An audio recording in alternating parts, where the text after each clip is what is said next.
Alors c'est toujours difficile de prédire, mais ce qui est sûr, c'est qu'on voit réapparaître une augmentation du nombre de cas, en particulier en réanimation médicale. On était en moyenne à 10 patients, 10 à 12 patients, et là aujourd'hui on est à 16 patients. On voit des patients qui arrivent de l'extérieur de l'établissement, ce qui n'était plus tellement le cas ces derniers temps. Donc oui, on est inquiet. Là, on a l'impression que la troisième vague va arriver. La question est de savoir quand, mais on espère le plus tard possible, au moins après les vacances, pour que tous les soignants puissent se reposer un peu. Ils le méritent largement parce qu'on est tous fatigués.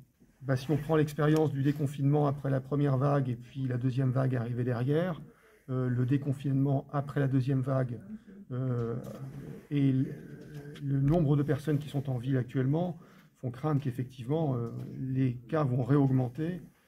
En plus, on a déconfiné alors qu'en Sarthe, tout du moins, en Sarthe, le nombre de patients n'était pas redescendu à un taux suffisamment bas.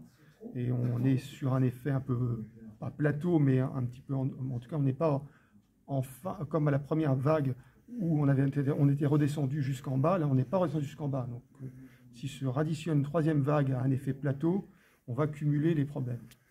Donc il faut être très très vigilant, il faut essayer de mettre des masques le plus possible, y compris au domicile, se laver les mains, respecter les distances, tout ce qui est décrit.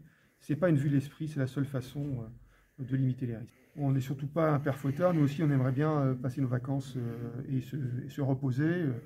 On aimerait oublier tout ça, je crois qu'il y a un effet de saturation de tout le monde. Du matin au soir on ne parle que du coronavirus, des impacts, et on a tous envie d'oublier. Maintenant la réalité nous rattrape. Si on l'oublie, et si on l'oublie de trop, on va le payer très cher.